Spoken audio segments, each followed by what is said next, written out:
ఒకానొకప్పుడు ఒక పేద వేటగాడు ఉండేవాడు. అతని పేరు సుస్వరుడు. అతడు అడవిలోకి వేటకి వెళ్ళాడు.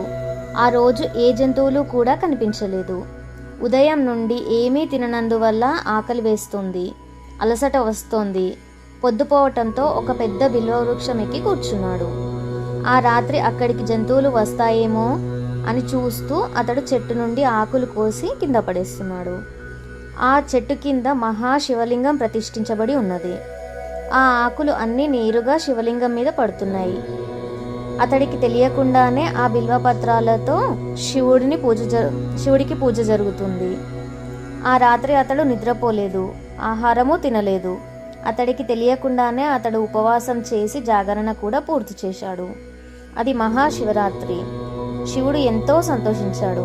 ఆ వేటగాడు ఉద్దేశపూర్వకంగా పూజ చేయకపోయినా మనస్ఫూర్తిగా తెలియకుండానే చేసిన అతడి భక్తికి శివుడు ఆనందపరవశుడయ్యాడు.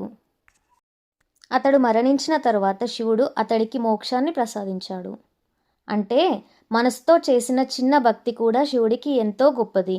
ఆ కారణంగానే మహాశివరాత్రి రోజున రోజంతా ఉపవాసం ఉండి రాత్రంతా శివనామ స్మరణతో జాగరణ చేస్తారు. ఓం నమః శివాయ. అందరికీ మహాశివరాత్రి శుభాకాంక్షలు. Thanks for watching.